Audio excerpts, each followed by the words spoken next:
Hello, everyone, and many thanks for joining today's stream news summary from Moscow program.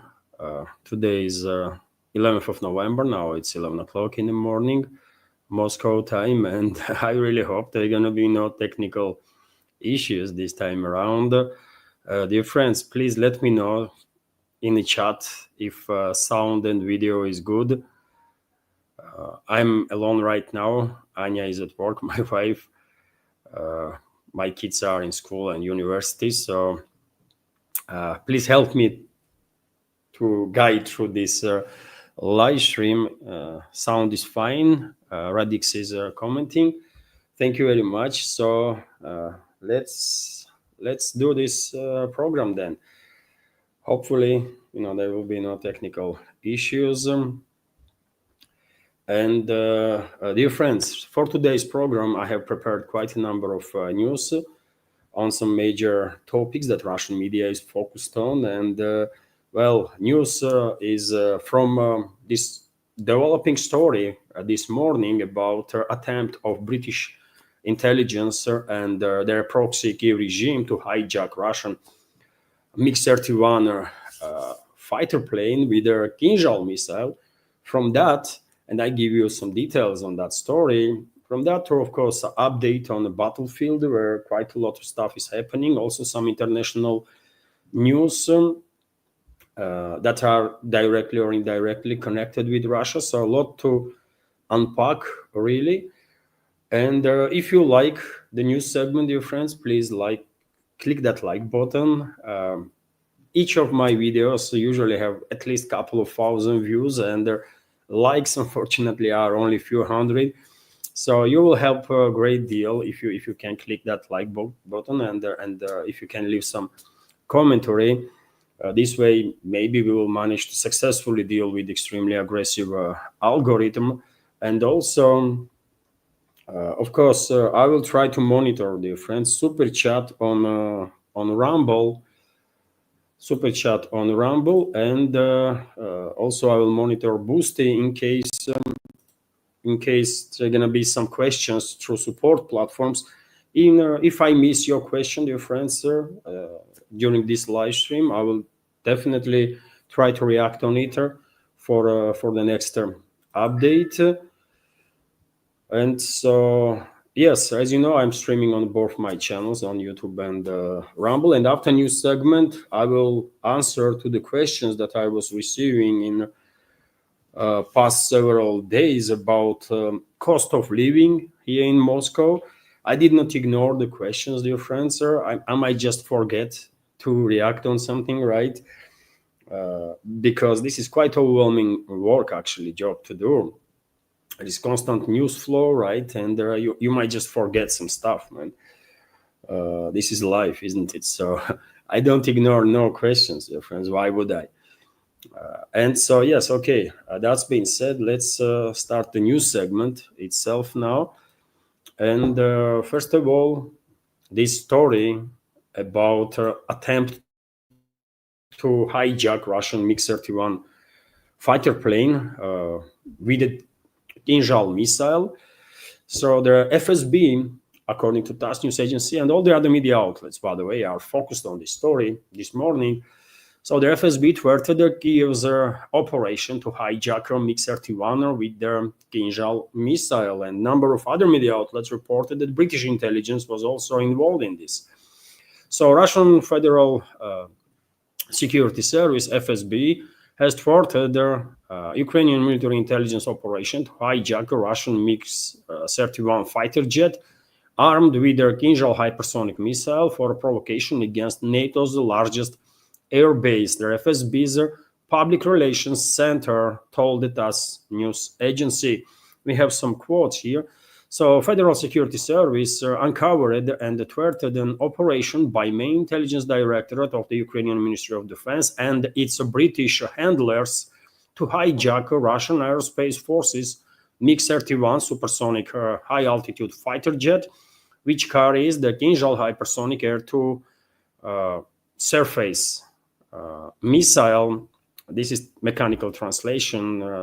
If you see on your screen, it says air-to-air, but in reality, Kinjal is a air-to-surface missile. The Center for Public Security stated, in order to hijack the aircraft, Ukrainian military intelligence officers attempted to recruit Russian pilots, promising to pay them $3 million US dollars. The intelligence agency subsequently planned to fly the aircraft armed with the Kinjal missile. This British and Kiev regime's so-called intelligence services were planning to, in case of success, fly this plane armed with a Kinjal missile towards the location of NATO's largest air base in southern Eastern Europe, located in Constanta, Romania, where it could have been shut down by air defense systems, the FSB emphasized. The measures taken have thwarted the plans of Ukrainian and the British intelligence to stage the large-scale provocation, FSB stated. And when it comes to that base, by the way, 57th Air Base, I can give you some details about it. So the largest NATO military base in Europe is being built in Constanta, southern eastern Romania, as a result of expansion of the Romanian Air Force. 57 Air Force's 57th Air Base. As Romanian TV reported in March 2024, work is underway in the town of Michal Koganienu to expand an existing military complex, which will span several thousand hectares and house thousands of Americans and their families. So mainly it's U.S. troops that are stationed and gonna be stationed in that base. And this provocation of British intelligence services were clearly intending to not just keep U.S. in this proxy war against Russia, but to maybe even provoke further hostilities from U.S. towards Russia. The project covering 2,800 hectares, that airbase, including expanding the airfield's infrastructure, including runways and hangars. Okay, that's details, right? So big provocation by British intelligence services. And when I say British, when I say UK, London, of course, we are talking about globalists, by the way. London is a main British aristocracy, British political class is a main driving force, most powerful force behind the globalists, right? And they are desperate because they are losing this proxy war against Russia, and they will go ahead with any level of provocation to keep US in this proxy war, because without US, even with US, they don't really have any chances to win this proxy war. But without US, they are for sure doomed, and even those delusional globalists understand that. And I can give you some more details on this operation that was thwarted by Russian Federal Security Service. So Russia's Federal Security Service foiled the Ukrainian military intelligence and British intelligence operation to hijack a Russian MiG-31 fighter jet armed with a Kinjal hypersonic missile for provocation against NATO's largest air base. And some key points from this story: Ukrainian military intelligence officers attempted to recruit Russian pilots. They were promised the $1 million in the event of successful hijack of a MiG-31 fighter jet, and $3 million upon the return of their if operation was successful, and if they will manage to bring with them a Kinjal missile. In addition to money, the pilots were also promised citizenship of one of the Western countries. Ukrainian special services offered their navigator of their plane to kill the pilot during the hijacking of their plane. They did it, by the way, with their story during the hijack of Russian helicopter. If you remember, about a year ago, Kiev regimes and NATO Secret Services did manage successfully to recruit pilot of the Russian helicopter, and he actually killed the crew members of that helicopter while hijacking the aircraft, and then he was transferred by Western Secret Services to Spain, and that traitor eventually was killed in certain circumstances. So he did not live long to be shame of the Russian Air Force. That criminal, that traitor was neutralized, in short, right, by good people, let's say this way. So yes, pilot, not the pilot, but navigator of the MiG-31 was ordered basically to not just hijack but to kill a pilot. Kiev hoped to apply toxic substances to the pilot's oxygen mask. Intelligence service planned to direct their plane to the location of their largest NATO airbase in southern Eastern Europe, in Romania, where it could be shut down by local air defense systems. The FSB noted that the goal of the Ukrainian Ministry of Defense's main intelligence directorate and British intelligence obviously was not to secure the pilot and the aircraft but to cause a crash. They planned to hijack the plane while it was flying over the Black Sea. The operation by Ukrainian and British intelligence used the organization Bellingcat. Probably you are familiar with this criminal organization, Bellingcat, right? It's a British intelligence asset, basically, which is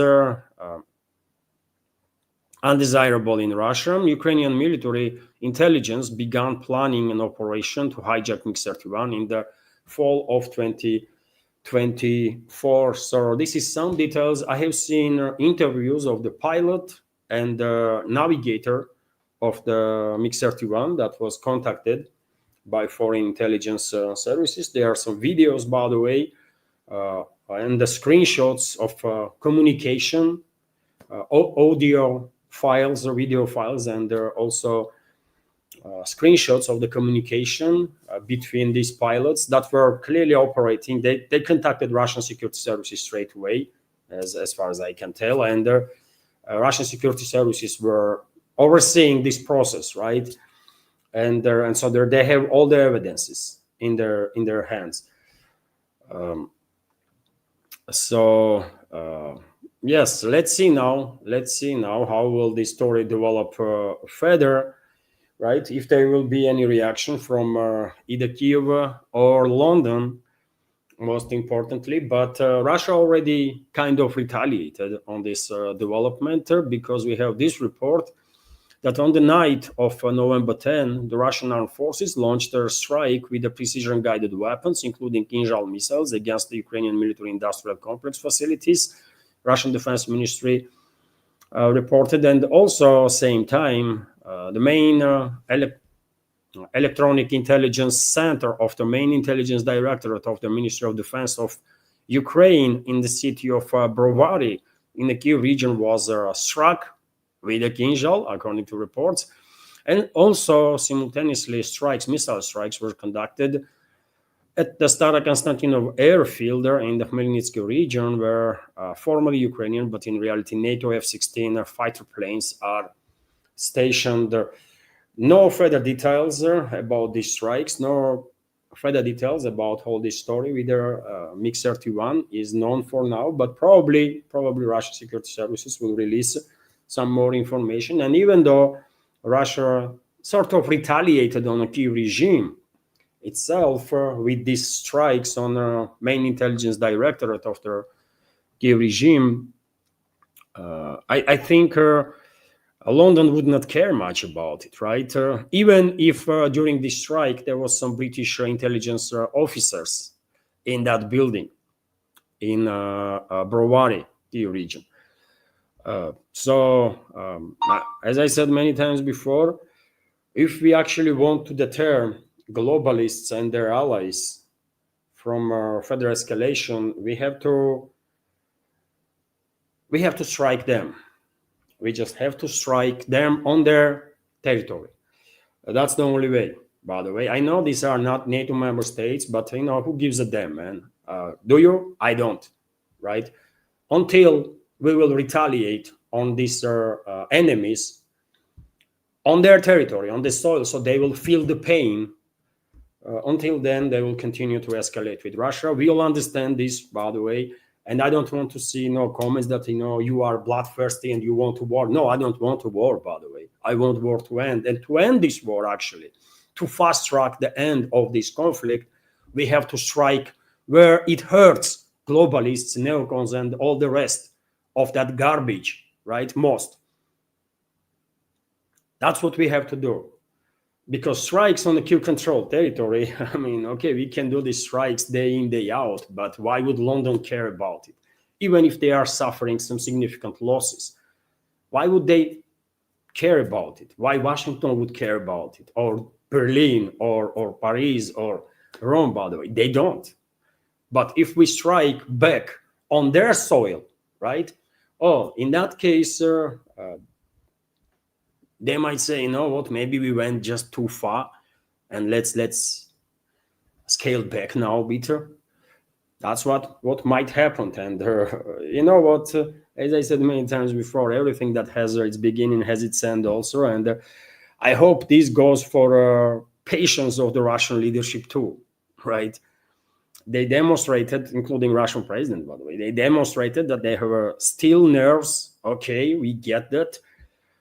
We all understand that Russian president prefers these restraint policies. Okay, we all get that, but this restraint policy is hurting us now, big time, right? These restraint policies clearly is inviting upon us more and more hostilities from their collective West, because Western elites are tremendously emboldened. They think they can do literally anything to Russia, to Russian citizens, with impunity. And until they think this way, they're not gonna stop. Why would they? I mean, maybe I don't understand anything, possibly. Maybe I'm just a freaking idiot, man. But you tell me, dear friends, why would they stop? These Russia haters, right, that dream about destroying Russia, when they did not see no Russian retaliation for anything. Even when Russian nuclear threat was struck, Moscow did nothing against the British nuclear forces, against British militaries. Russia did not retaliate whatsoever. Not on the UK, not on US, not on any other country that are directly involved in this war against Russia. So would they stop just because Moscow every now and then issuing some warnings? No, they wouldn't. They wouldn't. It's just factual, right? That's how it is. We might like it or not, but that's how it is. Only way we can stop them is if we will strike back with such a force and scale that they will be terrified to make any further steps towards the escalation. That's what we have to do. And we actually are in a position to do so. Only political decision is necessary, and Russian intelligence services and Russian militaries will take care of the rest, for sure. And we all understand this, right?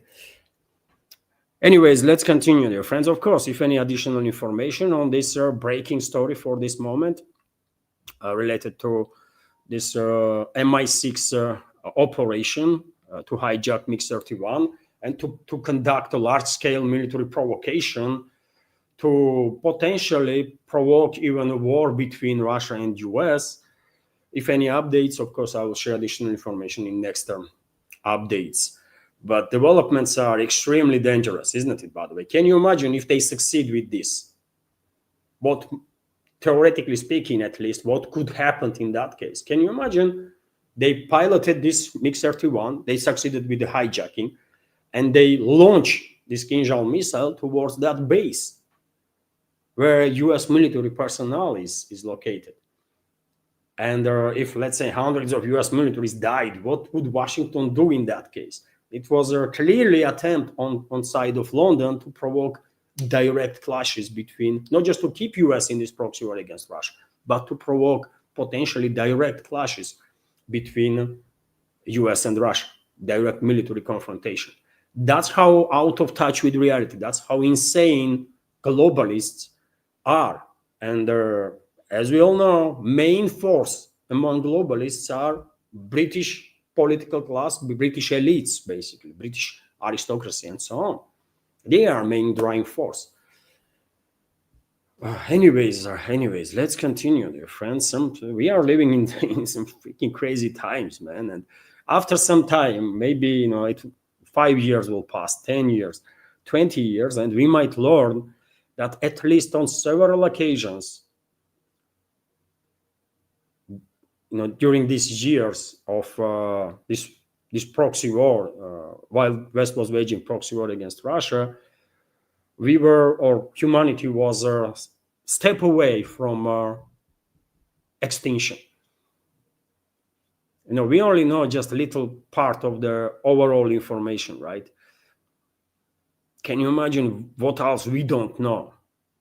How much provocations West actually did, globalists actually did, that we don't know because the Russian side did not share information about it yet, but might in years to come. Anyways, let's continue, and let me give you this report from RIA Novosti that air defense systems on duty intercepted 37 drones that was launched by Western-backed terrorist regime of Zelensky with assistance of NATO to strike deep into Russian territory. I can give you some specifics on that. 10 drones were intercepted over the Crimea, 8 drones over the Saratov region, 7 drones in Oryol region, as well as 3 each over the Lipetsk and Rostov regions, and 3 drones were also intercepted over the Black Sea. Unfortunately, it seems like some drones did manage to bypass air defense systems, possibly because we have this report from Interfax that infrastructure facilities in the Saratov region were damaged by a drone attack. So Saratov regional governor Roman Busargin reported the damage to civilian infrastructure as a result of a drone attack in the region.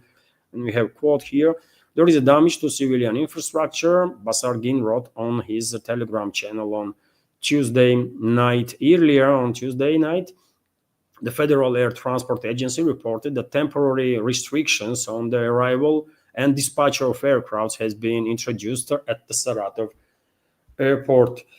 So no specific information what exactly facilities, what kind of facilities were targeted and damaged there, but there is clearly acknowledgement that yes, there was some damage as a result of this NATO strike on Russia. It's a NATO strike, by the way.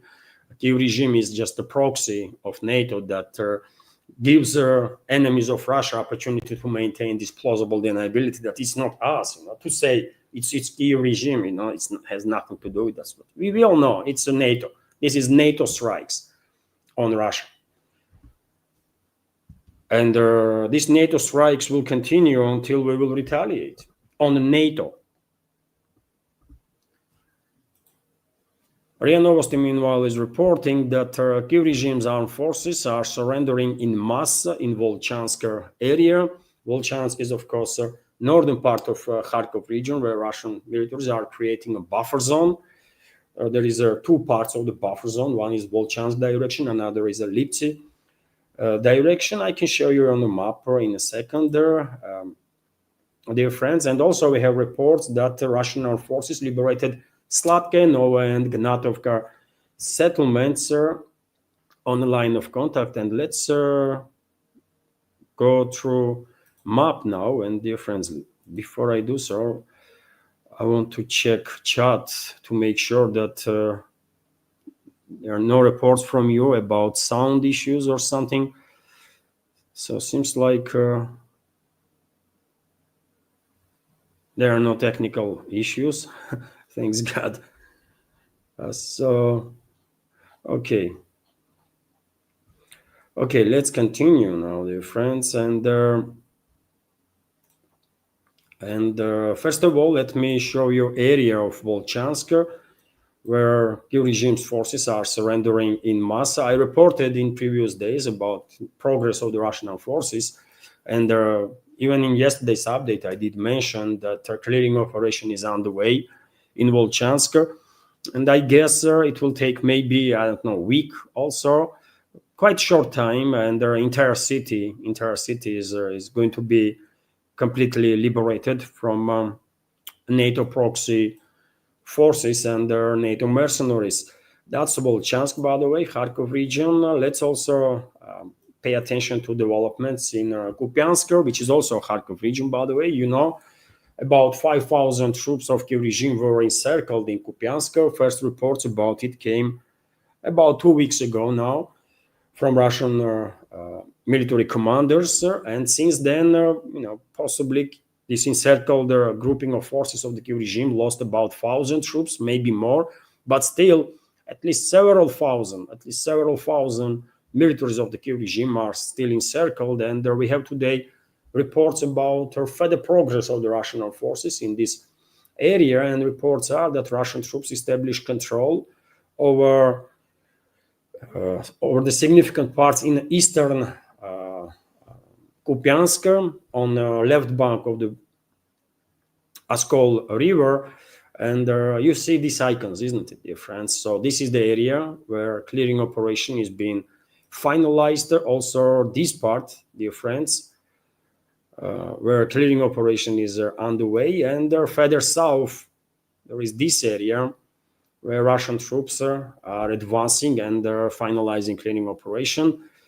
As I said many times before, best decision Kiev regime's troops in Kupiansk and other areas of encirclements can make is to contact Russian armed forces and lay down arms and surrender, especially forcefully mobilized people, because they never wanted to be used as a tool against Russia ever, right? They've been forcefully mobilized, kidnapped basically by Kiev regime, and they're thrown into trenches on line of contact, and hopefully they will get opportunity and they will use that opportunity to safely contact Russian militaries and organize surrender.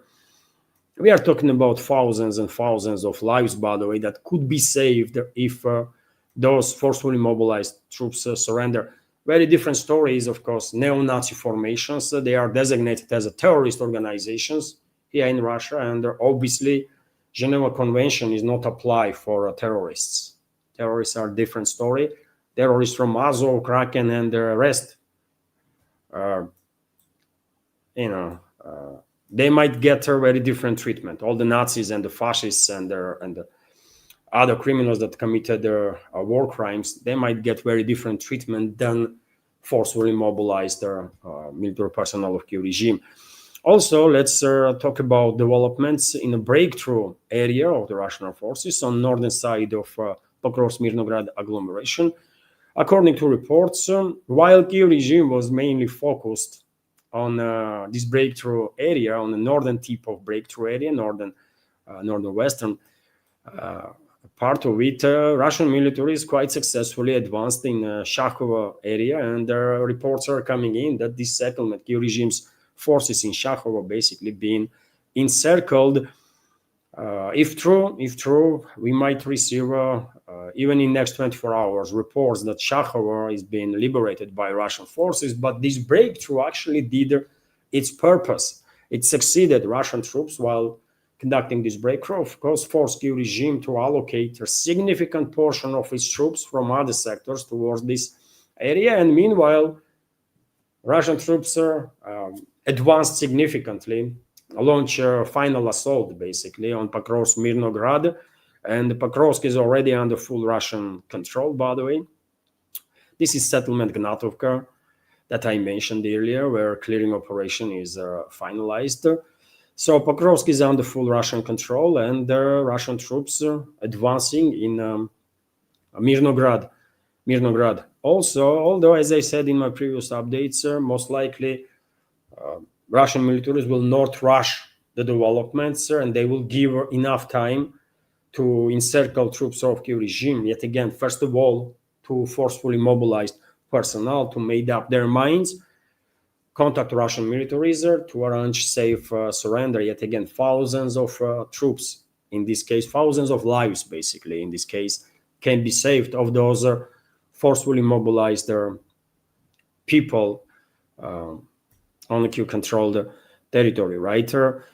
In any case, battle for Pokrovsk-Mirnograd agglomeration is basically finished, right?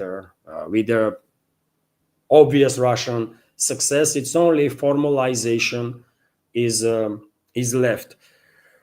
And the Russian troops will take whatever time is necessary to conduct clearing operation in both these settlements with their minimal casualties.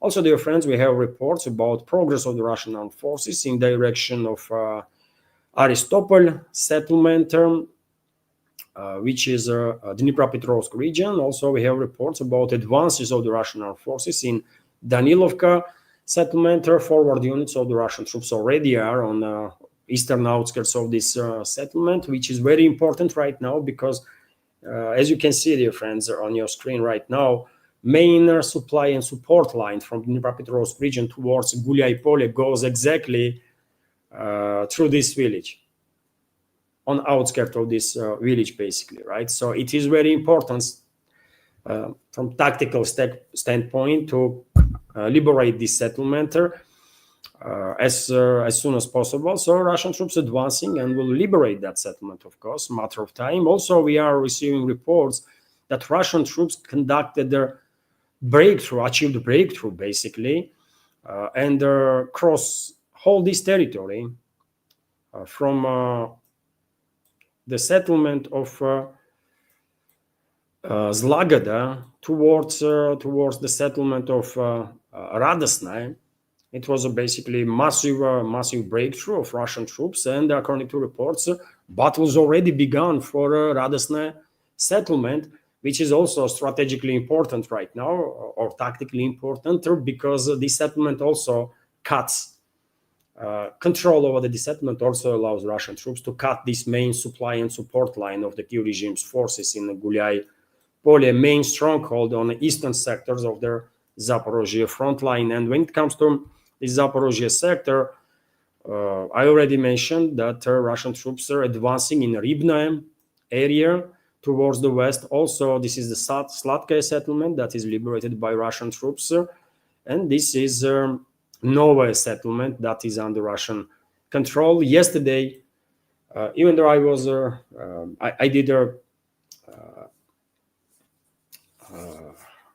I had to remove yesterday's live stream, by the way, due to these technical issues with sound and video.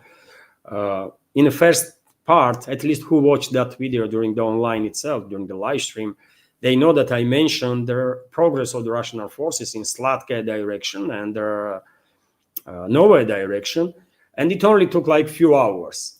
And when I was recording walk and talk video for YouTube and Rumble community, also for my Patreon and Boosty pages and community there, I already had information that Russian troops actually not just advanced in this direction, but liberated these settlements, and now closing in towards Ravnopolye, Yablokovo, and Novouspensky settlements, right? And this is basically kind of not necessarily outskirts, but not far away from Gulyai-Pole itself.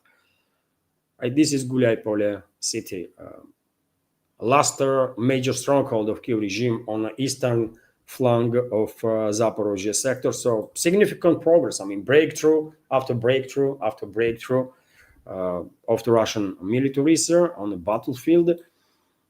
Success after success, I will say, although I'm quite sure you're not going to hear about any of it in Western media. Most likely, none of them will report about advances of the Russian militaries. For Western world, for Western propaganda, it's a stalemate. No movement, nothing is happening, right? But anyways, man, let's continue with some other news now. And before I do so, dear friends, let me notice, if I may, that especially for the new members of community, that this project is completely subscriber funded. That is exist only as long as I have your support, community support, to stay focused on these programs. And well, if you like my work, dear friends, if you can and want to support me to maintain this project, you can do it. You can do it through several means. You can donate through PayPal platform. You can donate through Boosty platform. Links are on this video in the description box and in the pinned comment. You can subscribe to my Patreon and Boosty pages where I have extra content on regular basis. Yesterday, for example, I did publish random stuff and also news updater. And I'm gonna try to make more and more extra content on these pages on my Patreon and Boosty. There is also a crypto option. Everything is under this, all the links, addresses under this video in the description box and in the pinned comment. And during the streams, dear friends, during the live stream itself, you can use that super chat feature on Rumble to donate and to highlight any topic you want, and you can become premium subscriber on Rumble. So there is quite a few ways how one might support my work here. So yes, in case you are thinking about it, and many thanks to everybody who supported and continues to support and keeps me in this keeps me alive in this field, extremely difficult field of news and political commentary. Thank you very much. And dear friends, that's being said, let me check the chat once again, make sure there is no technical issues. So okay, it's all good. So let's continue, dear friends, with some other news. And the next report is about this corruption scandal in Ukraine. I reported about it in yesterday's my second update in that walk and talk video. If you have not seen it, dear friends, please check it out. You might like some not just news. You might find not just news interesting, but also some scenery in a video. And so let me give you some update on that corruption scandal. RT is reporting that Zelensky's ally fled Ukraine before FBI-linked search. So a long-time ally of Vladimir Zelensky fled Ukraine on Monday, shortly before anti-corruption officers carried out raids on his home and the homes of his assistants. Ukrainskaya Pravda has reported the operation conducted by the Ukrainian National Anti-Corruption Bureau, NABU, which is a Western asset, by the way.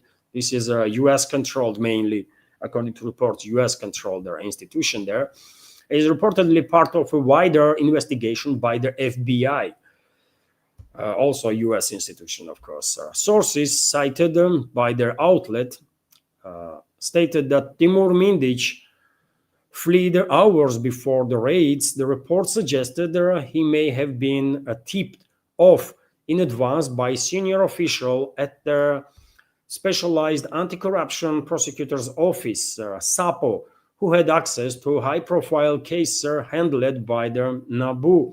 Earlier in the day, opposition lawmaker Yaroslav Zhelezniak said that NABU officers had carried out coordinated searches at the location linked to Mindic. Justice Minister German Galunchenko, Justice Minister, so-called, by the way, German Galunchenko, a former energy minister described by Ukrainian media as a Mindic's insider in the government and the state-run nuclear operator Energoatom. NABU confirmed that it was investigating a high-level criminal organization operating in Ukraine's energy sector, adding that the case followed more than 1,000 hours of surveillance and 15 months of investigative work. The Bureau also released images of a large amount of cash, including bundles of US $100 bills wrapped in plastic. Mindic, a businessman and the former entertainment industry figure, is widely known for his close ties with Zelensky. Local media previously reported that the Ukrainian leader celebrated his birthday at the Mindic's apartment in 2021, and that their address was under prolonged NABU surveillance this year, which Zelensky allegedly captured on an audio recording dubbed the Mindic tapes. The extent of the tapes was reported shortly before Zelensky moved to limit NABU's independence, which prompted pushback from the Western governments. Ukrainskaya Pravda has described Mindich as an oligarch whose business empire spans both the defense and energy sectors. The report also claimed that he might be under investigation for money laundering by FBI in cooperation with NABU. The case is said to involve an offshore company registered in the British Virgin Islands. Zelensky has unsuccessfully attempted to put NABU and SAPO under the authority of the executive branch, claiming the bodies had been infiltrated by Russian agents. Moscow denied any connection, insisting their agencies are Western controlled, which is true, by the way. It is mainly US controlled, this NABU and SAPO, and therefore questions are rising.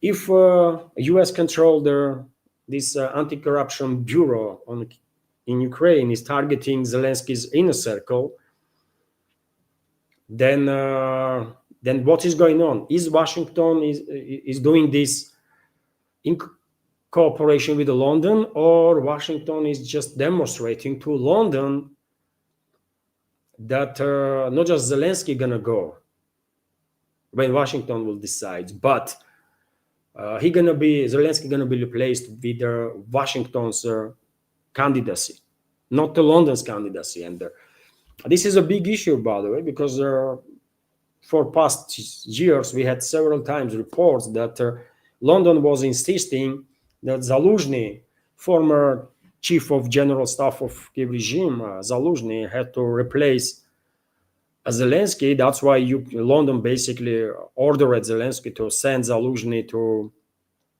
UK as ambassador, because it is, I mean, there was already civil war, right, between Zelensky's camp and Zaluzhny's camp, and to secure Zaluzhny, of course, London demanded he to be sent as an ambassador to UK, and that was done.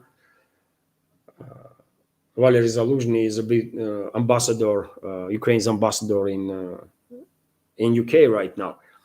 But there was rumors that London was struggling to persuade Washington to support Zaluzhny's candidacy. There was also a report that Washington was considering some other figures, right? Among them, former head of Interior Ministry, former general prosecutor there in Ukraine, some other elements. I will add to that number former aide of Zelensky, Arestovich, who also clearly has some connections, by the way, with certain groups that are linked to Trump's team, right? And this activity on Kiev-controlled territory might be assault of U.S., Washington on London, or assault of American political class on the globalists, because as I already said many times, London, British aristocracy, British elites, British political class is a main force behind the globalists, right? And Zelensky is a globalist puppet. And that was the case always, by the way. When there was a Biden's administration, Zelensky was also a globalist puppet, because Biden's administration and the Democrats in US basically are globalists, right? Asset of their globalist movement. So let's see how London will respond on these developments. I'm not sure why Washington is operating with their coordination with their British colleagues. So therefore, it is interesting what else we're gonna learn in upcoming days and weeks, not just about Zelensky and his inner circle, but also about Zaluzhny. And already, by the way, Western media outlets, US, let's say media outlets that are controlled by US political class, US deep state, and so on, they already attacked Zaluzhny on numerous occasions. And I remind you that German investigators, according to reports, and Germany is, of course, US colony, German investigators, I guess under the influence of US, indicated that Zaluzhny Valery Zaluzhny was probably involved in Nord Stream pipeline attacks. And this kind of information is being shared with the so-called media in the West for a purpose. This is definitely not random stuff. So attacks on Zaluzhny already has begun from American side, right? So interesting developments. Let's see what else we're gonna learn in upcoming days and weeks. But meanwhile, we have this report from RIA Novosti that Ukraine has launched a government resignation process due to this corruption scandal. So the European Solidarity Party, faction of the former Ukrainian President Petro Poroshenko, announced the launch of a government resignation process. We are beginning the process of dismissing the government. It's unprofessional and corrupt. Our goal is state governance,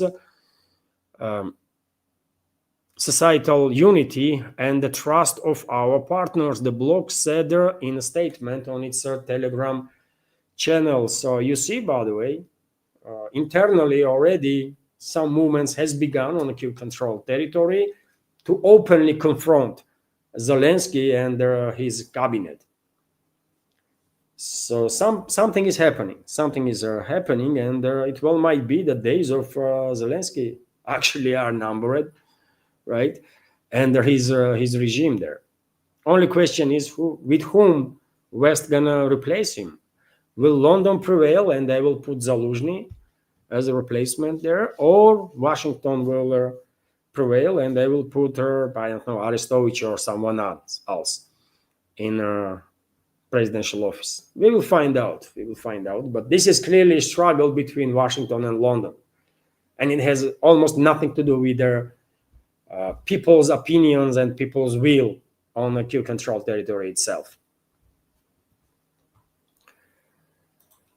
Let's continue with some other news, dear friends. And RIA Novosti is reporting that Zelensky, meanwhile, is mad again on NATO countries, and he's kind of insulting Western elites, Western political class, while saying that they are afraid to send their troops to fight Russia. So European leaders are not sending troops to Ukraine out of fear for their citizens, Vladimir Zelensky said in an interview with The Guardian. The leaders are afraid of their public. They don't want to get involved in a war, he said. Zelensky also noted that he allegedly did not pressure his European allies on this issue because he feared losing their financial and military support. And of course, this is far from being true, by the way. Europe is big and very different, and maybe some governments among European states actually fear the opinion of the public, which I doubt really. But maybe some governments, are taking into account public opinion, but most don't. Most just don't care, man. They are in control of everything, right? They are controlling narratives vastly, and they just simply don't care. And if any necessity, they will go ahead and just use repressive measures. You will see what happened in Romania, isn't it? Western elites just stole the elections from the people, and what Romanian public did? Nothing. They just, they just surrendered their own country and their own future and future of their kids to globalists, right? And that's what majority of European society is gonna do, man. And there is also countries in Europe that actually looking for a further escalation with Russia, and we know which countries I'm talking about. It's UK, France, Germany, and I'm not mentioning Baltic Chihuahuas, by the way, and that kind of stuff. I mean, France, UK, and Germany. Yeah, I mean, Italy, partially, right? Italian leadership is not that keen to actually enter the war with Russia. They never said they want to send their troops. Maybe because Italian leadership remembers what happened to Italian troops during the Great Patriotic War. They were decimated, right? And will be decimated again in case we will end up face to face on a battlefield. But London, Paris, and Berlin are, different political class in Germany, UK, and France are very much on the side of not just prolonging this proxy war against Russia, but they are pushing their countries to be actually directly engaged in a war. And we already had reports about French troops, about French Expeditionary Corps from French Foreign Legion that was deployed in Poland to enter Ukraine. Probably they already did, at least some units from that 2,000 strong corpus entered Ukraine. Also, just recently, Guardian, if I remember correctly, reported that, British militaries are ready also, allegedly, to directly engage in hostilities against Russia. And Germany, man, Germany, what about Germany? It's after US, Germany is the second when it comes to financial and military aid to the regime. So German leadership is all about war with Russia. These so-called leaders in Germany are descendants of whom do you think? They are descendants of Nazis and the fascists, right? That were fighting against the Soviet people in ranks of Third Reich in military. So these sons and the grandsons of those Nazis and the fascists from Second World War want revenge. They want revenge on Russia. And that's why you see so many crazy statements from Germany and so much hostility from German elites towards Russia about it. They simply want revenge, right? And they are very same Nazis and the fascists, by the way, now that their grandfathers were in the past. They didn't change. They are Nazis. Even though formally they always condemn Nazis and the fascism, but in reality, that's what they are. And that's why they are seeking revenge on Russia. So let's see, by the way, After all, just a few days ago, I reported that one of the NATO high-ranking officials stated that NATO is preparing deployment of NATO is implementing certain policies to be sure that they be able to deploy 800,000 troops to Russian border in short notice. And on 19th of November, European EU member states, EU leadership basically, will try to implement the so-called military Schengen, which will allow NATO troops from all over Europe to move freely, basically, on territories of different countries, right? Different EU member states. And this will apply for UK also, even though UK is not an EU member state, no longer EU member state, but this will apply for UK too. So that's what is happening. So Zelensky was clearly lying there that European leaders are afraid of opinion of their public. They don't afraid nothing. All they are afraid is to lose dominance in this world. That's it. They don't care about their own people or any other people, right? These are globalists, by the way, and they know perfectly well that if they are losing this proxy war against Russia, they are doomed. They have no resources to maintain relevance on geopolitical scale. They know this, and that's why they are this reckless. And they are preparing, by the way, right, to go as far as they possibly can in this confrontation with Russia. And they are preparing, for example, German Defense Minister Boris Pistorius has declared that Germany can reinstate mandatory military service at any time without considering public opinion. So does this statement from Pistorius looks like anybody in German government has any care about what people of Germany thinks on any topic? No. They are openly saying, we don't give a damn what people think, man. We don't give a damn about public opinion.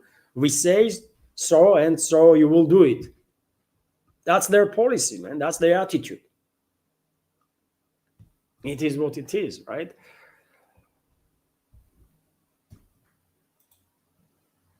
I'm telling you, only way to stop globalists, by the way, and their allies, neocons and rest, is to strike them where it hurts. To strike back on them where it hurts, man. That's the only way this evil force that Western elites are can be stopped, man, because this is the only language they understand. Pain is the only language that they understand, or force, let's say, right? Nothing else is working on them. Nothing else will work. We all know this, right?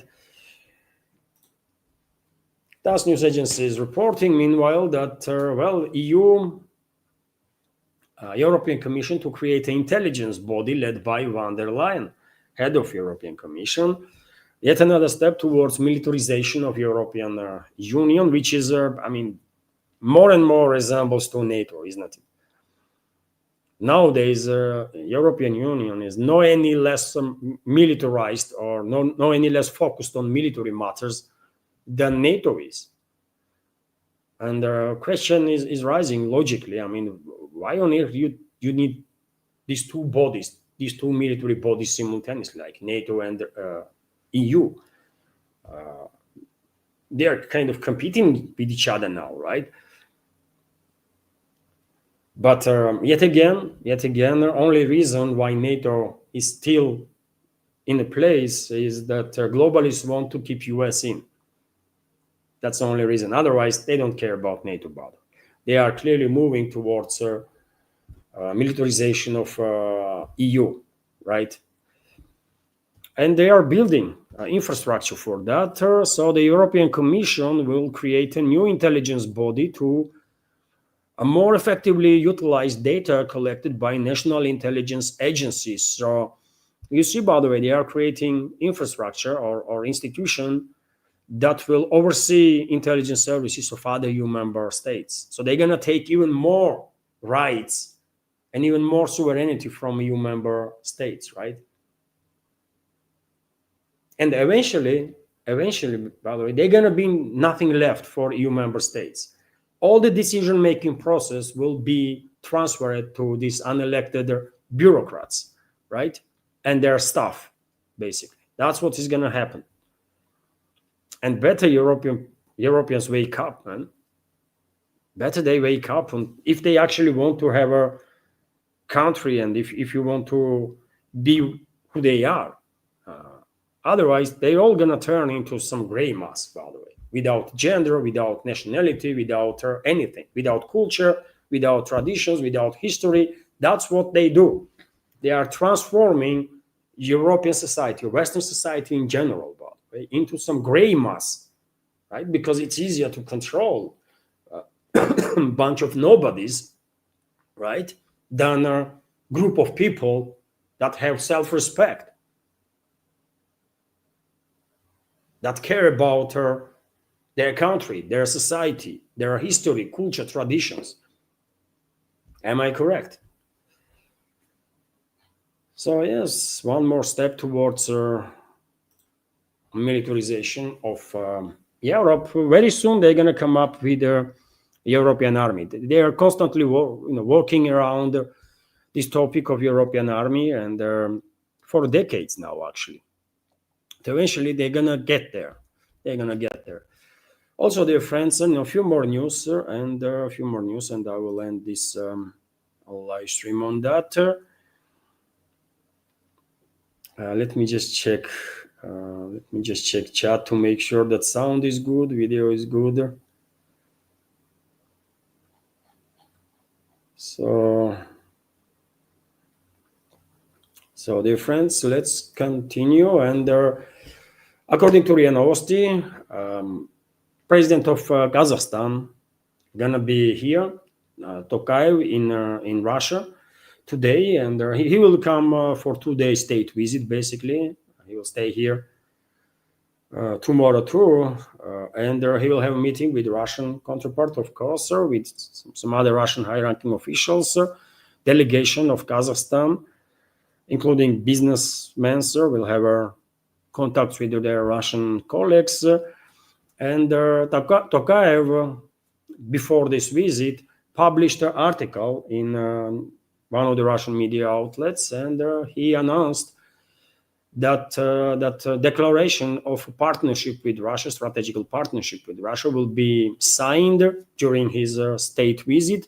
So Kazakh President Kassam-Jomart Tokayev stated in an opinion piece for Rossiyskaya Gazeta that the key event of his visit to Russia will be the signing of the declaration on the comprehensive strategic partnership and the alliance with Russia. Good. I can give you some quotes here. The key item on the extensive agenda of my visit to Moscow will be the signing of a declaration of the transition of relations between Kazakhstan and Russia to a comprehensive strategic partnership and alliance. This document will undoubtedly usher in a new era in bilateral relations, confirming their unprecedented level of mutual trust and shared readiness for a closer cooperation in all areas. Takoev wrote. The head of Republic noted that Kazakhstan and Russia have built a truly exemplary interstate relations. For more than 3 decades, we have been steadily developing our relationships, cooperation for the benefit of our two peoples, and the upcoming talks with the President Vladimir Putin are particularly important in terms of further enriching them with the new content, he said. And okay, by the way, okay, my take on this personality, I don't trust this person, Tokayev, and for reasons, by the way, I would not go into details, but there are many, many reasons why I don't think this person can be trusted. I don't think he is honest, and this is an issue. This is a trouble. This is a problem, not just for Russia, but for Kazakhstan, first of all, and also for China and the regional security in Central Asia and all the neighboring countries, because I have said many times before, globalists, Western elites, basically are, gonna use it one day. They're gonna destabilize Central Asia. Let's say it, simply, they're gonna destabilize Central Asian republics, especially ones that are bordering China. And of course, Kazakhstan is one of those republics. And they're gonna create uncontrolled zones, uncontrolled areas there, and basically deploy all sorts of terrorist groups from Syria, from other places, right, to infiltrate China, northern western China, where local Muslim ethnic minorities, predominantly Muslim ethnic minorities, are living.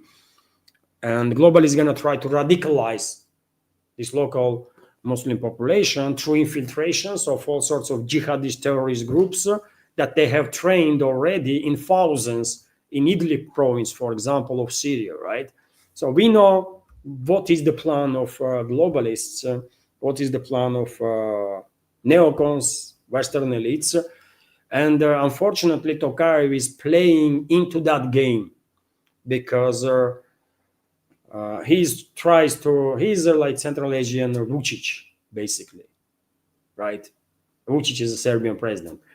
I'm calling him Tokayev, Central Asian Vucic, person that tries to please everybody, or a person that has no understanding what to do, really, right? Has no strategical plan, has no intellect to be able to actually do some complex calculations, to have any strategies whatsoever, to see Kazakhstan and future of Kazakhstan in 10, 20, 30 years. He is a freaking nobody. right? And that's why he is trying to sit on several seats simultaneously. On a seat to talk to Russia, on a seat to talk to China, on a seat to talk to Washington, to London, to Brussels, and eventually, only result of it from this kind of policy is exactly the same as we see in Serbia, by the way: instability and absence of any understandable future, right? Decline, actually, even. That's what is happening when you have such leaders as Tokayev. Man, I don't like the guy, right? He is not Russia's friend, in my personal opinion. Russian leadership is very polite always. They call him a strategic, Putin calls him friend, and Kazakhstan is a strategical ally and a strategical partner and this and that. But I don't think so. I don't trust them, man. I don't trust Kazakhstan leadership. Russia don't really has allies, by the way. Let's be real here. Russia has a few allies, and you know what these allies are? Navy, army, and army, by the way. That's the allies that Russia has. Its own navy and the army. And Lavrov spoke about this topic, by the way, and he said that, well, Russia has three allies: navy, army, and this is traditional say here in Russia. And also, Lavrov, foreign minister of the Russian Federation, added the aerospace forces. Okay, aerospace forces, man. That's the allies that Russia actually has, that Russia can rely on. Its own militaries, by the way, right? Its own people. That's it. There are no allies, man. All these former Soviet republics, most of them, at least, let me say diplomatically, most of them are ungrateful. Leadership of most of those countries are just ungrateful bastards, man. That's it. Elites in most of former Soviet republics are ungrateful bastards. They have no freaking knowledge about history. They don't know how important role Russia played to save their peoples, right? And I can give you an example on Georgia, for example, by the way. If not Russia, Georgians would not exist. Would not exist. There would be no Georgia, by the way, and there would be no Georgian people. There would be almost nothing left from Georgian culture, tradition. Nothing will be left, literally. And you know why I know this? Because in Turkey, in northern western part of Turkey, by the way, on the coastal line of the Black Sea, actually more ethnic Georgians are living than in Georgia itself. And you think those ethnic Georgians in Turkey have preserved anything Georgian in themselves? No, nothing. They don't know language, they don't know traditions, they don't know culture, they don't know nothing about Georgia, right? They are absolutely assimilated by Turkey, and they are Turkish nationalists, actually. And president of Turkey, by the way, Erdogan, is an ethnic Georgian. If you did not know it. Turkish president Erdogan is an ethnic Georgian, right? So that's what would happen to all Georgian people, right? If Russia did not save their nation, actually, right? It was Russia that fought Turkey. It was Russia that liberated Georgian, significant parts of modern Georgia from Turkish occupation, right? And I'm telling you, if not Russia, there would be no Georgia, no Georgians, nothing Georgian left. And same can be said almost about every single republic. Almost all of them from Soviet Union were saved, basically preserved by Russia. And when Soviet Union collapsed, elites, so-called elites in most of these former Soviet republics, you think what they did? They went after Russia. They built their political careers on Russia hate. And they were blaming everything on Russia. Instead of being grateful for existence, those bastards, man, went out to Russia. And the Kazakhstani elites are no any different, by the way. Trust me. They are just a little more careful, that's all, than others. But anyway, this is my take. You might agree with me, you might disagree with me, but that's what I think about this stuff. RIA Novosti, meanwhile, is reporting that well, Israel continues to commit crimes against humanity and war crimes literally on daily basis, and they continue to kill people, by the way, and harass people in Palestine, in the Gaza Strip, in the West Bank, and they are on daily basis basically are bombing Lebanon, and they are killing people in Lebanon too. And these strikes, Israeli strikes on Lebanon, are intensifying, which can be seen as a clear indicator that Israel has plans to permanently occupy southern Lebanon, at least southern Lebanon. That's what it is, right? And as I have said many times before, this is not gonna stop. This is not gonna stop until this fascist entity that modern Israel is, until this fascist entity is demilitarized and denazified. There's gonna be no long-standing peace in the Middle East. You want to see peace, demilitarize and denazify Israel. And this is a task for whole of humanity, brother. It's such a shame on everybody that the world just watch, this so-called civilized world just watched, by the way, how this fascist entity, Israel, killed tens of thousands of innocent Palestinian people intentionally. Potentially hundreds of thousands of civilians, because yet again, Western, well-respected expert communities, for example, Lancet magazine, by the way, they reported that potentially actual casualties as a result of Israeli actions are in hundreds of thousands, right? And the world just watched it. You know, what can I say, man? What can I say? I'm telling you, only way to achieve sustainable peace in the Middle East is to demilitarize and denazify this fascist entity, Israel. That's it. There is no other way, man. No other way. Meanwhile, Interfax is reporting that Trump had a meeting with another terrorist, man, and mass murderer, this Shara, or Al-Julani, or whatever his freaking name is, so-called president of Syria.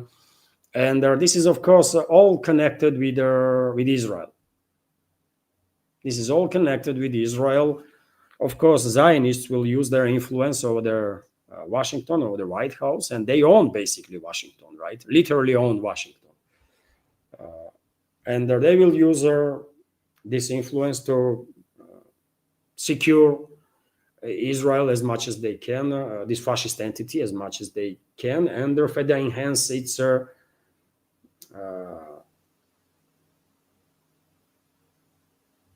capabilities to commit more and more war crimes against humanity with impunity, right? And that's what is happening. That's the only reason, actually, why this Giuliani criminal was in Washington, right? They talk about sanctions being lifted and this and that. In reality, by the way, it's all about Israel.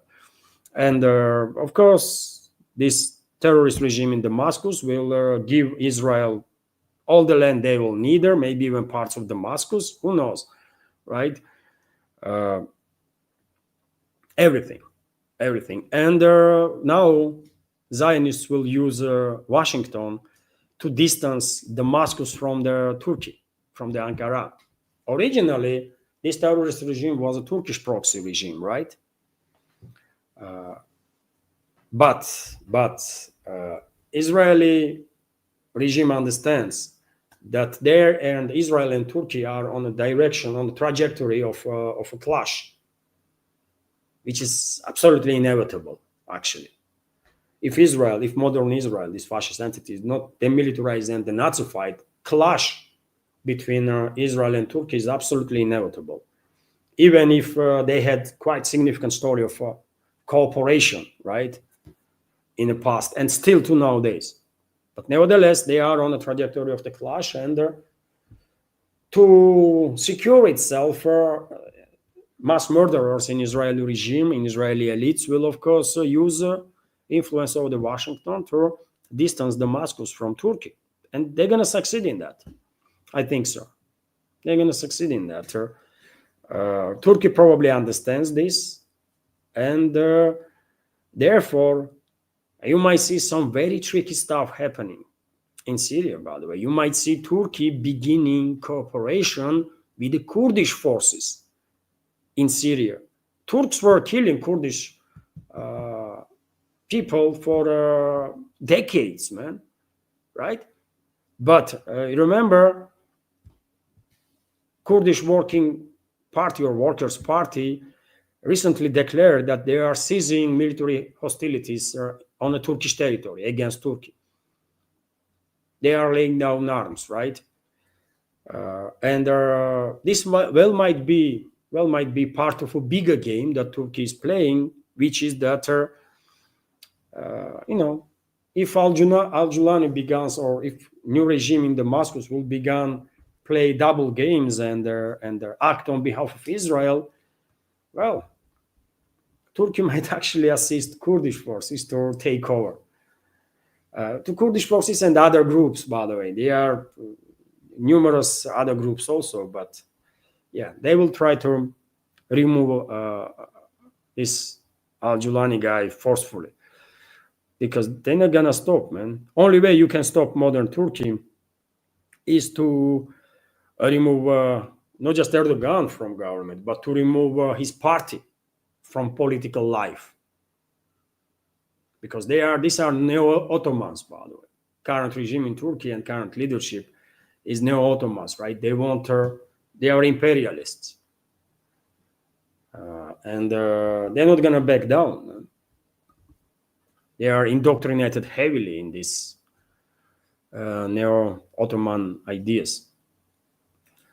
Anyways, let's continue. All this stuff is topics for like very complex discussions and stuff. Of course, in 2-3 minutes on a topic, you're not gonna explain much, but I don't think any member of our community needs any explanation. We all know perfectly well what the hell is going on, right? RIA Novosti is also reporting that the US Senate, we are just sharing opinions, and we are comparing opinions. Sometimes we might agree with each other, sometimes not. But in general, all of us that are from alternative media field, all creators or the viewers, I'm a creator on my channel, but I'm an ordinary community member on other channels, right? That we all are subscribed to. So therefore, we are basically one community, and we all have quite strong opinions on different matters, and sometimes we might agree with each other, sometimes not. But generally speaking, I think we do have quite a good understanding of what the hell is going on. So the U.S. Senate has formally approved their bill to end the shutdown. This is official. 60 people voted in favor, 39 voted against her, and I guess it's official now, right? Yesterday was a step. Yesterday, Senate moved a step closer to end the shutdown, and then they make it official. And there is a meltdown now among leftist commentators. Probably you have all noticed, isn't it? They are calling Chuck Schumer and the rest of the leadership of Democratic Party to be traitors and stuff. So there is a civil war inside the Democrats also, as it is the case among Republicans, right? Or the MAGA movement. It's interesting to observe, but same time,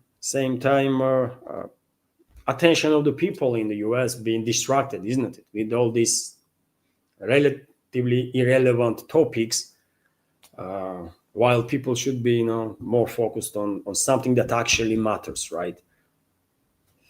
Anyways, the civil wars in US political classes, of course, another freak show. Interfax, meanwhile, is reporting that Russian Foreign Ministry stated that India continues to purchase Russian oil.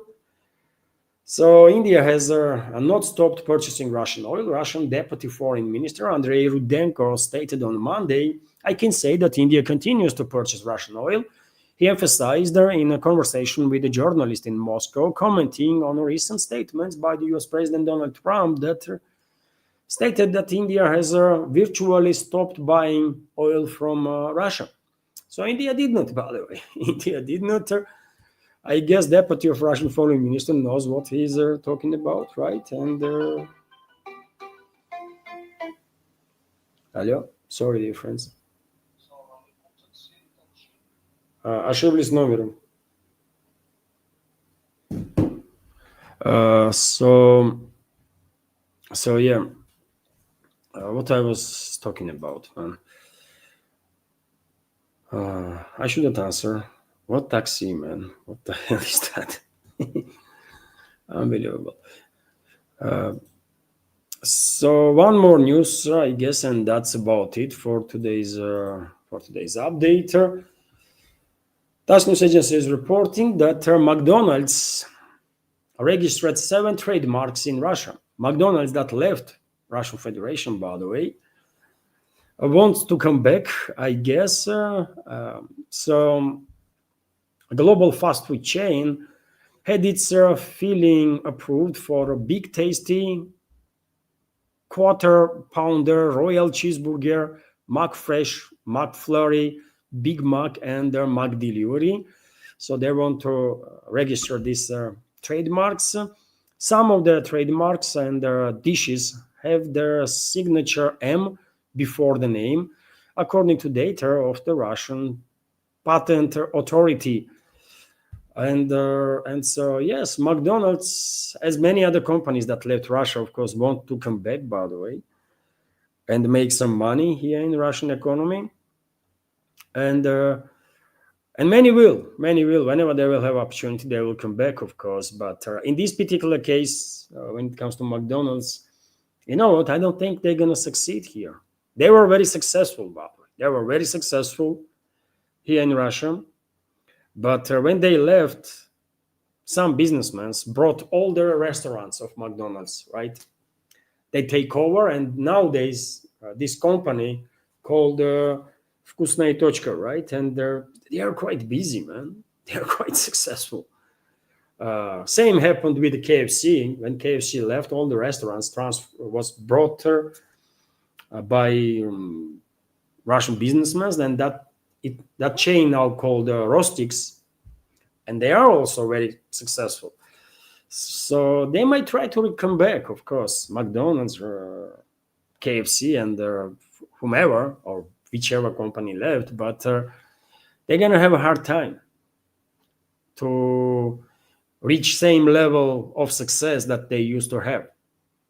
They will definitely struggle with that, right? And in case when companies left Russia and then began financing this Western-backed terrorist regime of Zelensky, or began making some anti-Russian statements and were involved in Russophobia, those companies should never ever be allowed back to begin with, right? I'm not saying McDonald's did it. I don't know. I did not follow statements of McDonald's leadership, but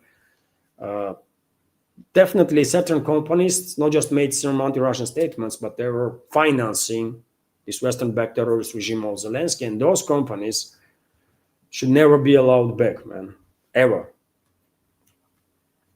And I hope Moscow will have similar take on that, official Moscow. So yes, try McDonald's, try to find your place in Russian economy, but I don't think they're gonna succeed, man. I really don't. If no matter how many restaurants they're gonna open, I'm not gonna go into McDonald's. No way, man. No way. If I have to buy some fast food, I'll go in Russian company. Why would I go to McDonald's to enrich some nobodies in the leadership of McDonald's, man, somewhere in the US, man. Why would I do this? When I know that they cannot be trusted, when I know they are enemies of Russia, man, they portray their customers, right? They came in, they were making good buck, and they betrayed Russian customers. Even if they did not finance the regime, if they did not make any anti-Russian statements, they still portray Russian customers, right? So they should never ever be trusted. But this is my personal opinion that may not be necessarily popular among the Russian public.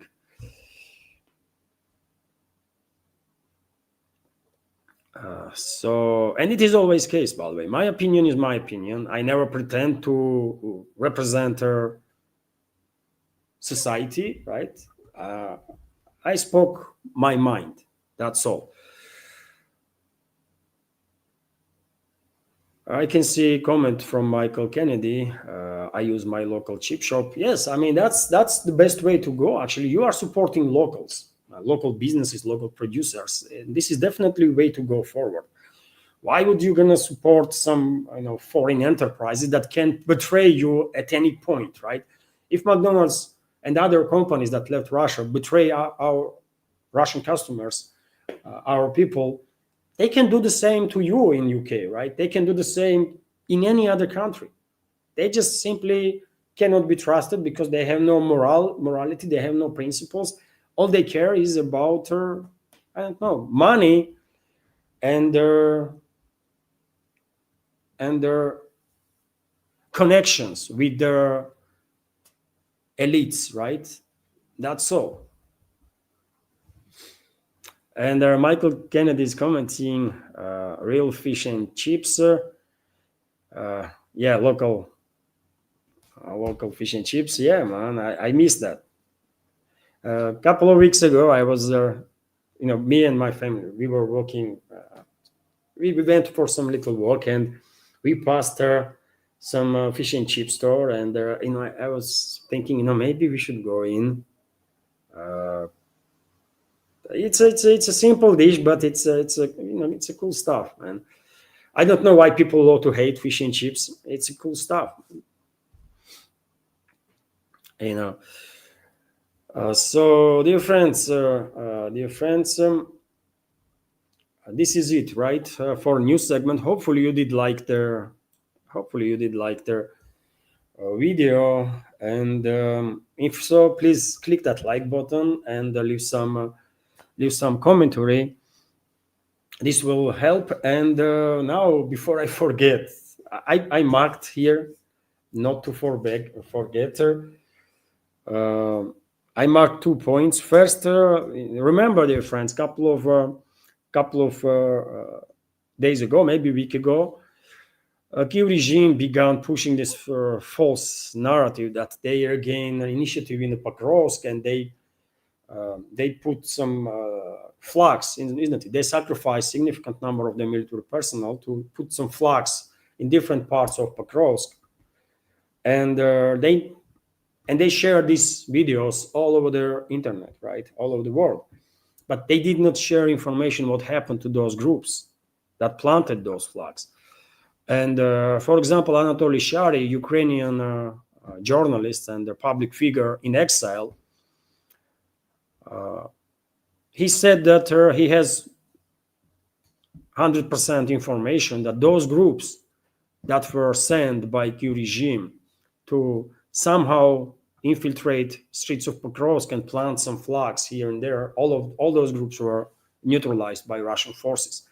And in case when those groups planted flag on one of the administrative buildings, Kyiv regime shared video of second group. First group was actually neutralized on its way in, and then second group was sent, and that second group was neutralized on their way out when they already planted the flag, and they were trying to escape now from Pokrovsk, and they were neutralized during that process. So just for this media campaign to plant the freaking flags, they sacrificed a dozen or two military personnel.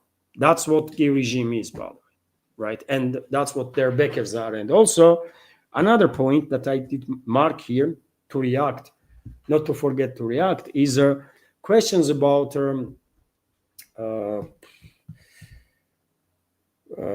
living here in Moscow, price of living, or how you say it, and I don't know, this topic might be interesting for members of our community that are potentially planning to migrate to Russia or come to Russia for a long time. And I can give you information about Moscow. I live in Moscow, right? And I can give you some update or some information on that. Not an update, but it's expensive. I mean, to live in Moscow, it's expensive, understandably so. This is a capital, right, of the Russian Federation. And Moscow is one of the probably most expensive cities in this world. So it is expensive, by the way.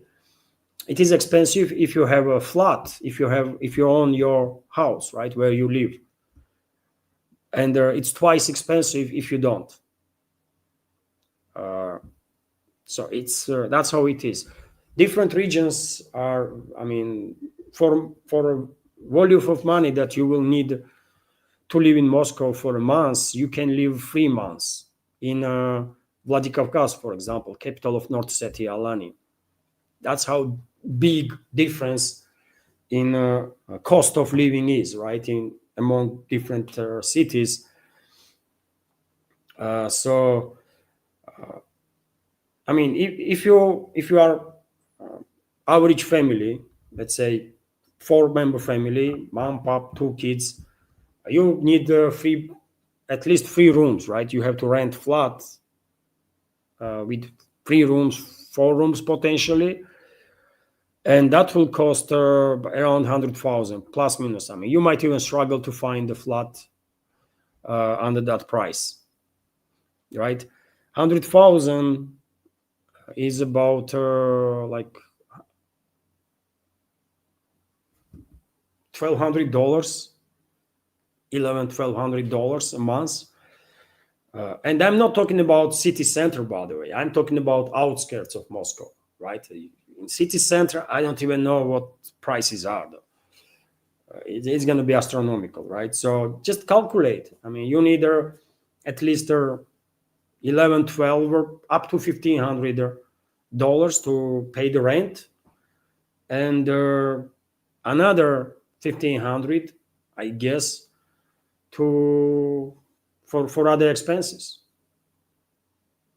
So if to live comfortably, you need $2,500 or $3,000 a month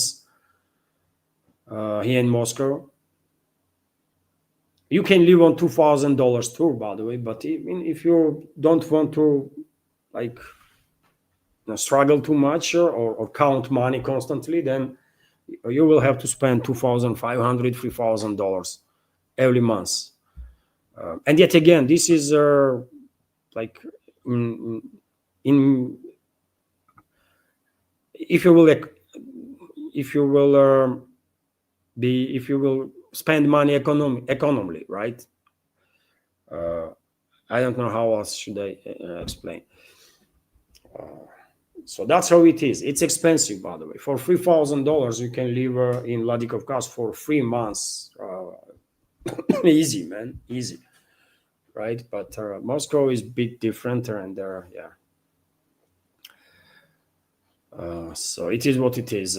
We don't really have an opportunity to move away from Moscow to go to Moscow region, where also prices are significantly lower, because my older daughter is in university here in Moscow. My younger daughter actually likes the school, right? Since we moved there from North Ossetia, Alania, initially we moved to Moscow region in Dmitrov, and unfortunately, the younger daughter did not really integrated much, and she was struggling really. She was struggling to find new friends there. And here in Moscow, it's a bit different. She's happy, much happier here. She has new friends and stuff. And when you are a parent, you of course pay attention to this very important stuff, right? Are your kids happy? It's all about kids, right? Their well-being.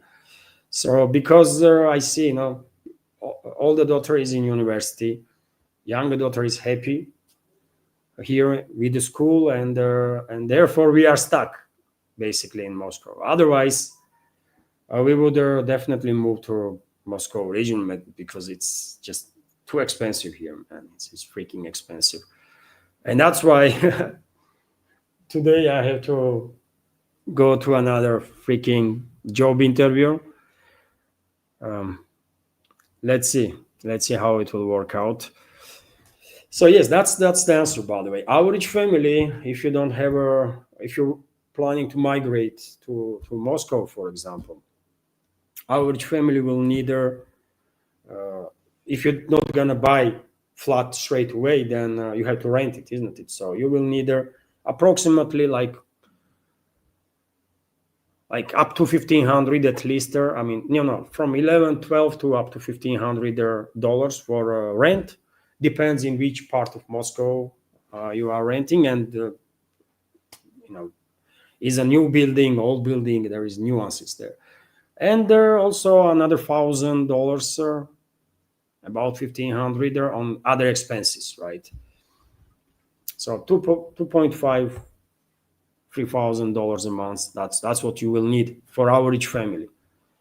If you are alone, if you are on your own, then of course it will be much cheaper, because you can rent a studio, right? So it's much cheaper.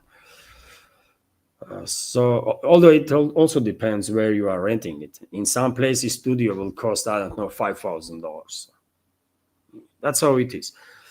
There was no super chat, right? There was a super chat, by the way. Thanks God I checked right now. Thanks God I checked it, man.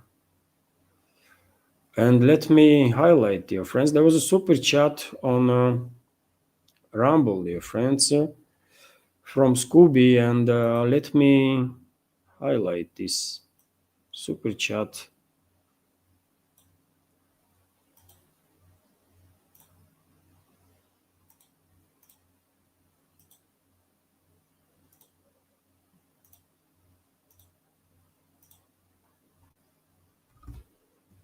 Так, сюда и сюда. Not this one, but this one. So thank you very much, Scooby, for your super chat on Rumble. And Scooby is commenting, Putin is trying and they're failing to get Russia to have Russians, I guess you mean, Russia to have babies. Are Russians worried increase their retirement age, or decrease working age, or cuts to public services might happen? Well, there are going to be no cuts in public services. This is not an issue. This is not a topic of discussion here in Russia. Actually, topic of discussion is that more public services will be implemented, including in terms of supporting young families and to increase and also to increase birth rate. And you are correct, Scooby. Putin's government, they are working hard, man. They try quite a lot to come up with all sorts of programs to encourage young people to have families and to have more and more babies, more and more kids, right? There are so many programs, right? You have a baby, you will get state support straight away. By the way, it's called Materinsky Capital, right? Mother's capital, and I don't know how much is in dollars. It increases year on year basis, but there is certain volume of money that you will receive from state straight away once you have a baby. First baby, you will receive certain number of money. I don't know, $10,000 or 15 or something. You have a second baby, you will also receive more money to improve your living standards, to invest this money so that babies will have it's all about babies, right? It's all about kids. So you will improve living standards of your kids, right? You have a third baby, you will get even more support from government, and they are doing a lot, right?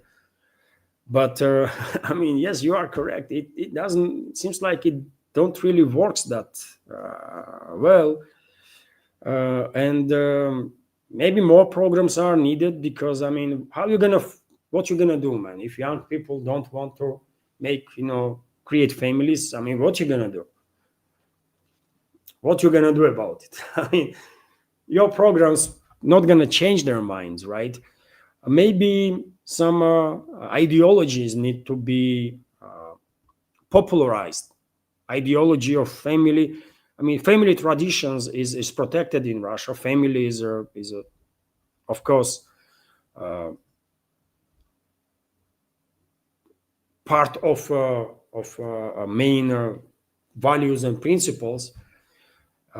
But I think, well, more popularization of a family somehow. I mean, this is a topic that experts in this field gonna work. The psychologists and some experts in public relations, right?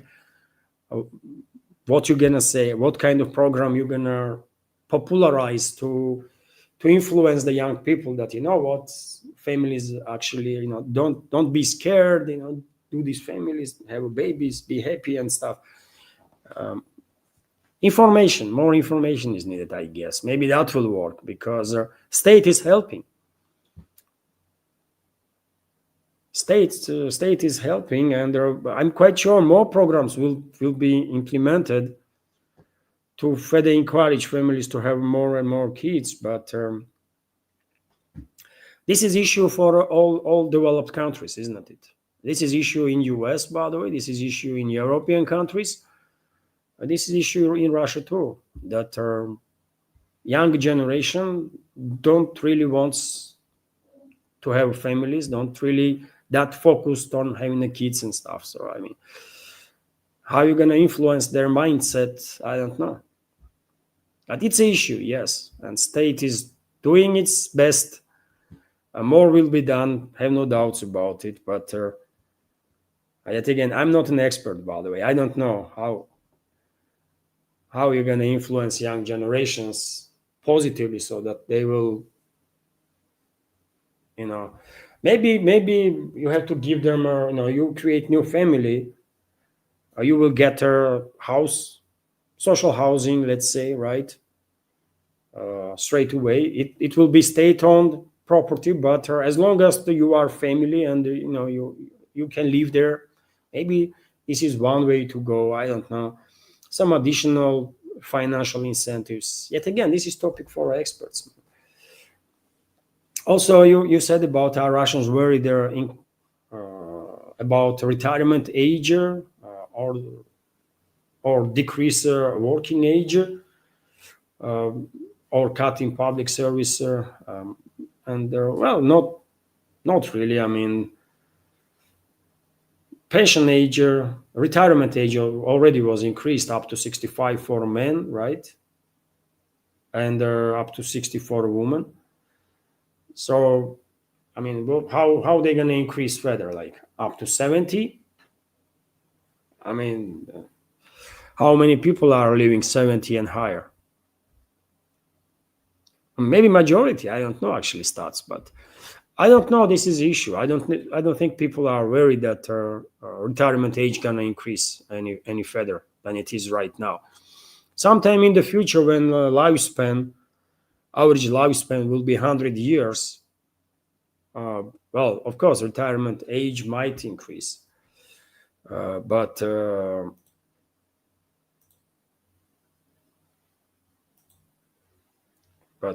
until then, I don't think so.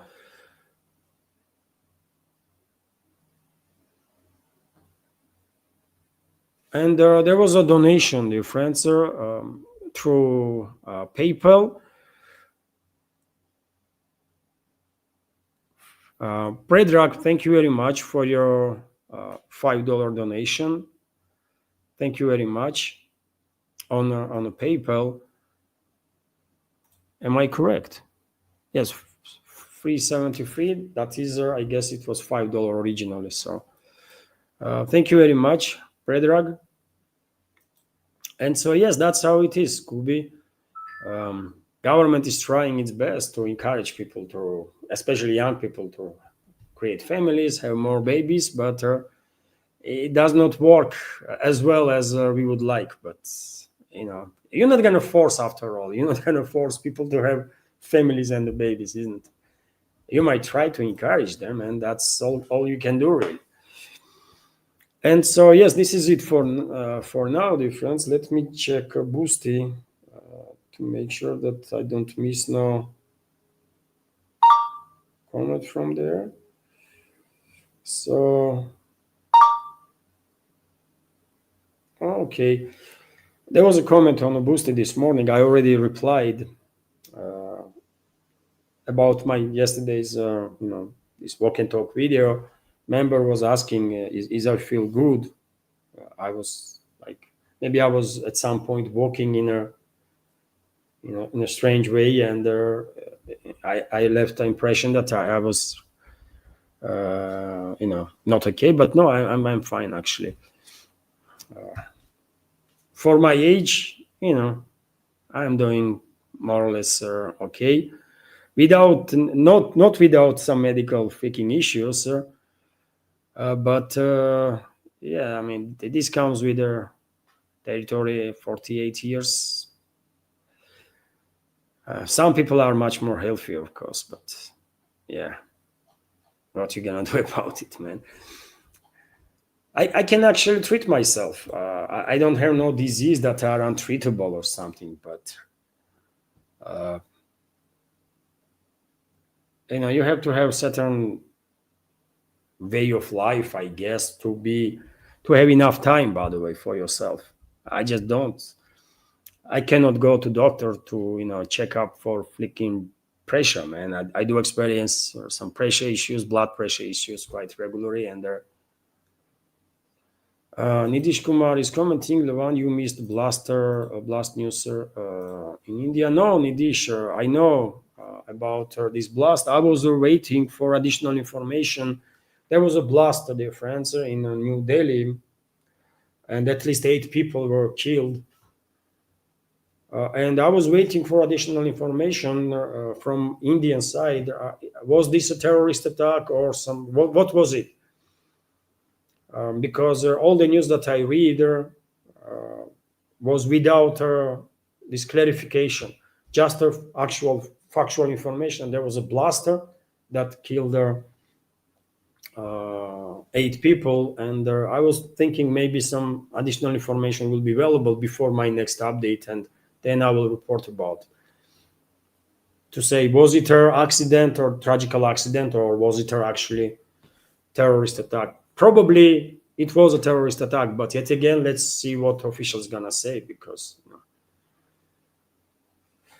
And so, okay, dear friends, thank you very much for your attention. Hopefully you did like this.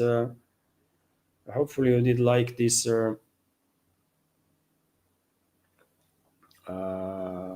this video, a news segment, and well, if so, please like the video, click that like button, leave some commentary, and what else, man? If you want to help me maintain this project, if you want to support, you can do it through several means. All the links are under this video in the description box and will be in a pinned comment shortly after I will end this live stream.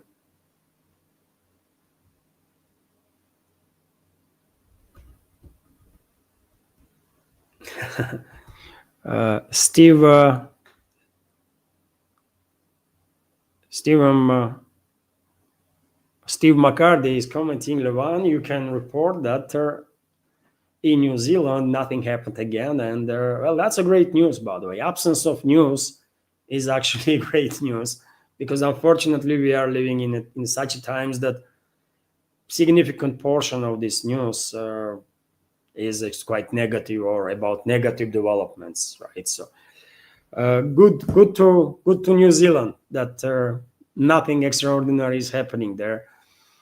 It's a wonderful, beautiful country. I'm 100% sure, wonderful, beautiful people. So Great news there. And let's end this live stream on this positive news that nothing negative had happened in New Zealand. Thank you all, dear friends. Have a wonderful day and take care. Bye for now.